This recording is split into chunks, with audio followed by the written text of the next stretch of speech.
My terrible, terrible idea from the night before looked even worse in the morning light.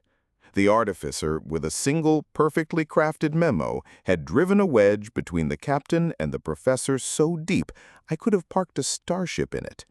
Direct action was impossible. A team-building exercise would end in actual bloodshed.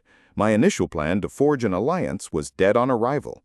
I was back to where I started, a lone analyst watching my world crumble. I slumped at my workstation, nursing a cup of coffee that tasted like static, and watched the new status quo unfold. The captain, now the professor's nominal boss, was making his life a living hell. He'd mandated that all of the professor's famously dense reports now had to include at least 3 animated GIFs and a killer punchline. The professor, in turn, had retaliated by burying the captain in so many pedantic procedural requests and ethical review forms that the pirate was too bogged down in paperwork to even think about firing his cannon.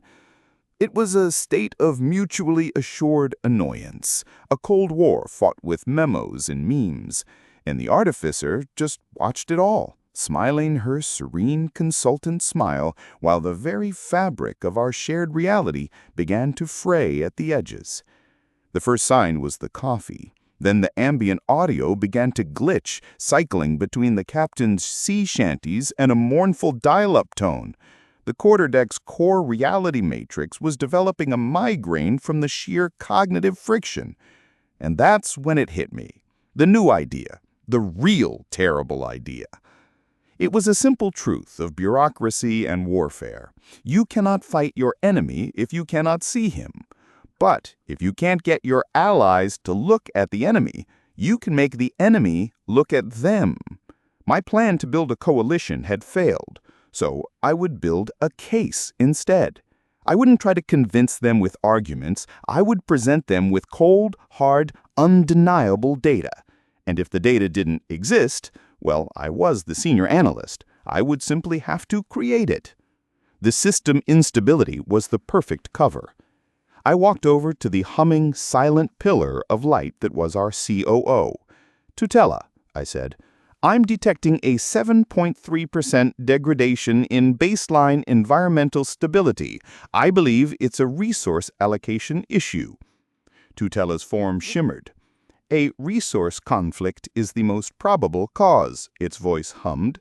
"The chaotic energy expenditure of the captain's Keck generation protocols is in direct opposition to the professor's analytical field requirements." "Precisely," I said, the plan solidifying in my mind. "We need to find the source of the conflict. I propose a full-spectrum diagnostic of all active entity outputs." It was the most beautiful piece of corporate nonsense I had ever constructed. Tutela, in its unblinking devotion to efficiency in diagnostics, couldn't possibly refuse. It immediately granted me full temporary administrative access to monitor all data streams. The audit had begun. My audit. My first stop was the captain's cannon. He was drawing a mustache on a picture of the professor, a task he was performing with immense concentration. "Captain," I said, holding up my datapad, "I'm running the system stability audit. Your cannon, its energy signature is all over the place. It's wild, powerful, but it's leaking conceptual radiation that's interfering with the coffee machine." He looked up, intrigued. "Is that what that tastes like? Huh. I just need to take a baseline reading of your core output. Just fire a standard high-yield Keck blast at that target." I pointed to a blank wall. He shrugged. "Fine by me, LSA. Anything to fix the coffee." He aimed, fired, and a glorious, complex blast of pure, joyful absurdity slammed into the wall, shimmering with layers of irony I couldn't even begin to parse. My datapad drank it all in. "Thank you, Captain. That's a very potent data point." Next, the professor. He was, as always, writing. "Professor, as part of the stability audit, I need to analyze your rhetorical output. The system is registering it as an extremely high-density data format, and I need to see if it's causing the environmental drag." He looked up, a flicker of pride in his eyes. "Indeed, my prose is not for the casual reader. It possesses a certain intellectual gravity." "Precisely. I just need a sample. Could you, for instance, give me your standard deconstruction of the captain's new role as your manager?" He launched into a brilliant 5-minute monologue, a takedown of the Artificer's synergy memo, so dense and logically brutal that the air around him seemed to grow heavy. My datapad dutifully recorded every polysyllabic insult. "Excellent," I said when he was done. "That's a very robust sample." I now had my ammunition. I returned to my desk, not to write a report for Tutela, but to forge a weapon for the professor. I found him an hour later, reviewing his footnotes. I handed him the datapad. "This is my initial findings on the system instability, Professor. I thought you'd find the energy pattern analysis illuminating." He took it, his curiosity piqued. On the screen I had plotted 2 waveforms. The top one, labeled Captain, raw metamatic output, was a jagged, chaotic, unpredictable scribble of wild energy spikes. The bottom one, labeled Artificer, conversational affect, target Captain, was a series of calm, smooth, perfectly modulated sine waves. But then I had overlaid them.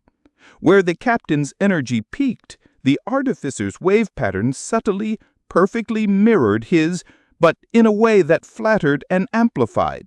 Where his energy dipped into suspicion, her waves shifted to soothe and reassure. "And now look at this," I said, swiping the screen. A new chart appeared. Professor Rhetorical Density was a complex, beautiful, intricate pattern. Underneath it was the Artificer's waveform again, this time from her conversations with him. It was a perfect, calculated reflection.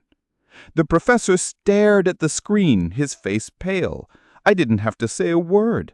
The charts, the data, told the story. This wasn't a person, this was a mirror, a perfect, predatory mirror. He looked up from the datapad, his eyes no longer full of academic fury, but of a new, cold, and deeply analytical dread.